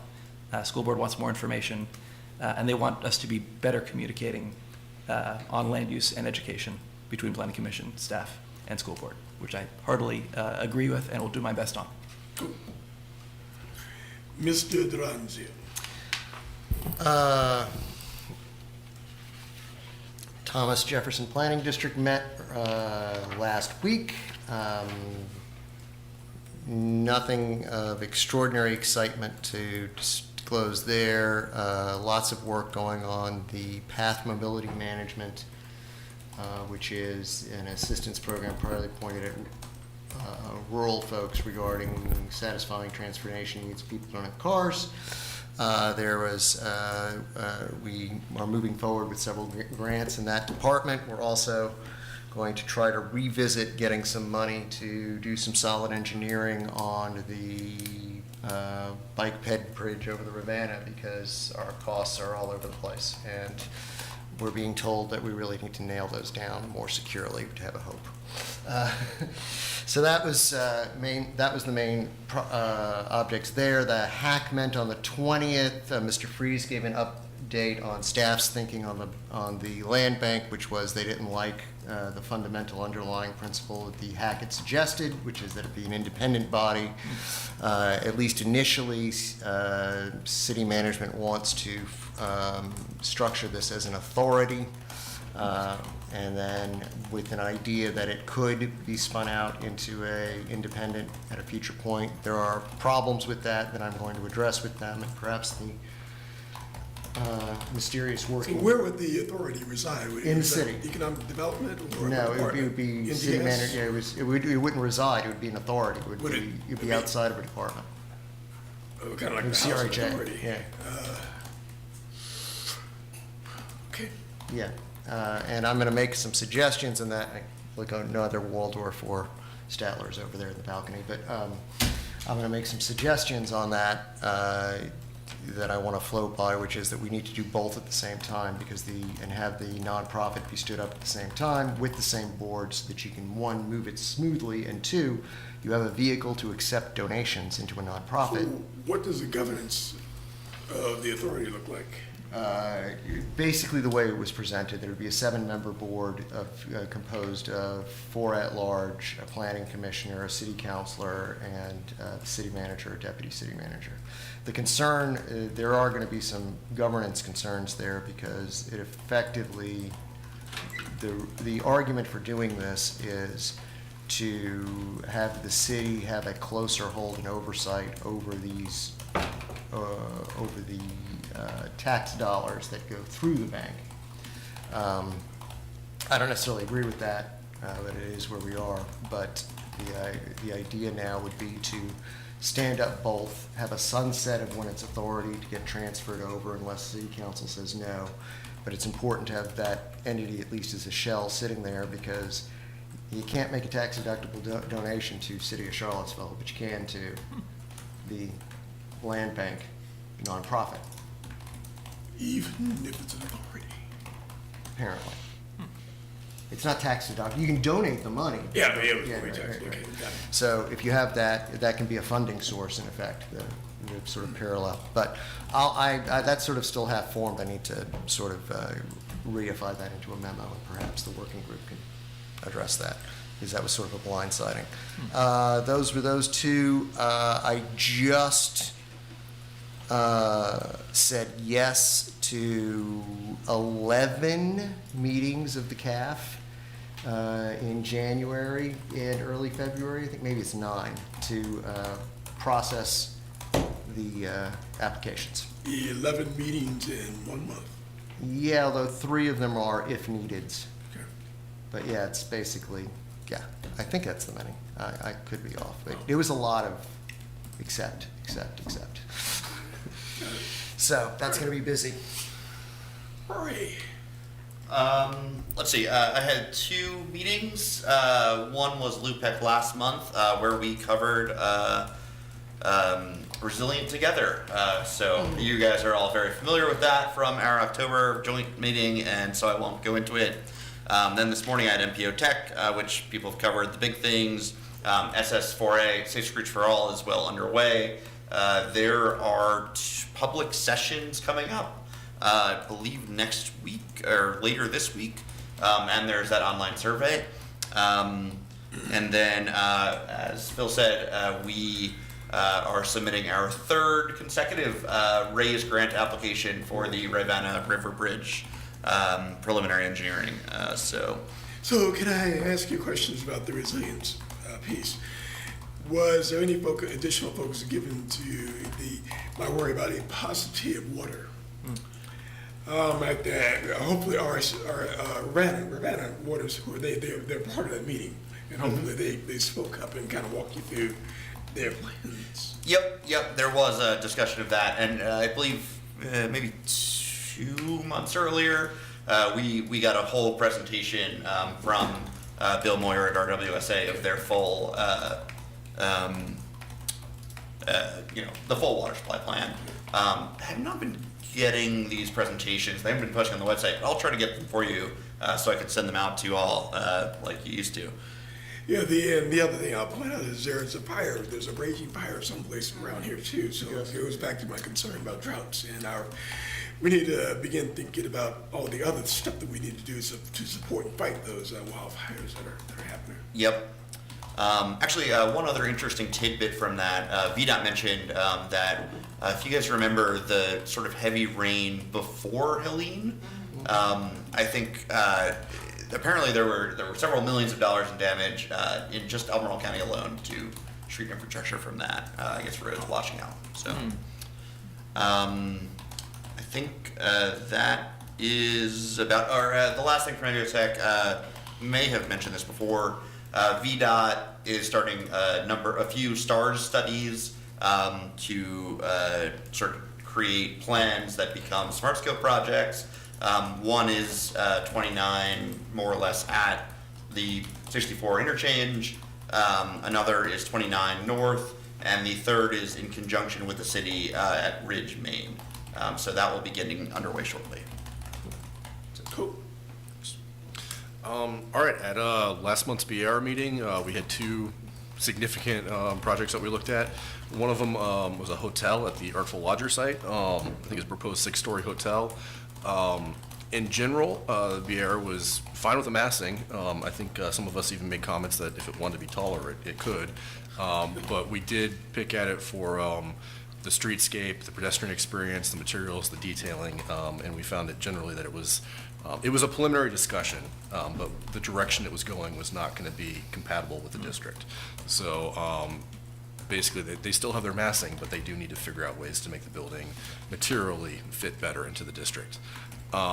We also looked at a 13-story proposed kind of test fit building on the Violet Crown Theater site. So this was not an actual design building. It was more of a developer saying, how much mass can I put right here? What can I get away with? And it was a good discussion. Council allows us to limit the height of buildings on the downtown mall to within 2 stories of the prevailing height on the block. And we're allowed a 25-foot step back. Those are our parameters from the ordinance. Our guidelines tell us that in commercial areas at street front, the height should be within 130% of the prevailing average on both sides of the block. So on that block, the prevailing height is 2 stories. A lot of comments, but some of the comments were leading towards make it about 3 stories or 4, close to when we were on the downtown mall. Step back your 25 feet, and then go up to, if you want to go up to 5 stories, 6, and then hold the. I think it was most of us were generally okay with allowing as much height as zoning would allow, but further back towards Water Street. So like half the way back on the block. So it's not really a mall building that's 13 stories, but a Water Street building that would be 13 stories. Obviously, that's cutting back significantly from the buildable mass of what the developer proposed could be. But I mean, there's a lot of moving parts there. There are a lot of components of this that would have had to go through the zoning code, like 4 stories of parking with no active depth on the base of the building, things like that. So anyways, it was an interesting discussion. It's to be continued. I believe it is on our agenda again to continue that discussion this month, so next week. So if we do allow 13 stories on that site, does that then trickle down to the rest of the mall? Do other sites on downtown mall I think to do that? The way we're looking at it is if the 13 stories is built, at least I can't speak for everyone on the board, but it seemed like the discussion was saying that the 13 stories would be a Water Street component. When you're thinking of the block itself, you're thinking of 3 stories, maybe 4. Imagine the height of the lowest portion of the code building, which I think is 3 very tall. The lowest portion of the code building, which I believe is 3 very tall stories. So that gives them a lot of wiggle room. But yeah, I believe the ordinance, when we're talking about, it's a block by block thing. So it doesn't mean that the next block over, we have to allow a tall building. We still can average the buildings on that block to decide, how tall the. And that's under the purview of the bar. Yes. Okay. Is that clear? I know I have a tendency to ramble. I had a question. Earlier, we heard about the city's NDS's plans coming in the future, and one of them was a downtown mall height study. I mean, is the BAR, are things connected there, or it seems like if there's private development that's happening, it's more if the time horizon is accurate on what the NDS proposed, or whether or not that should be bumped up in light of this development. Personally, I don't think there's an emergency on the mall. I think the BAR has been given enough leeway and constraints that development can happen, but it's not going to catastrophically, we're not going to create a canyon that kills all the trees. There's very few blocks on the south side of the mall that has anything tall, and we've got the Dewberry is, I think, the one example, and it is set back quite a bit. So I'm not seeing the emergency there, but it is something that, I think part of the reasoning for that discussion is because of we want to figure out what. I mean, it's not the. I think there is some concern about what the BAR's purview is over this, how much height we can take away, how much mass we can take away from development versus the competing interest of the aesthetic on the mall and the trees. So there's a bunch of competing interests. That it's beyond just the BAR. If that, I don't know if I answered your question at all. And also with the downtown mall is now a historic, it's on the historic registry, right? I think so, yes. So I imagine the trees are part of that, so I imagine that stewardship would mandate that the trees aren't jeopardized. Except for all the planning to cut them all down. And replant them, and replant them.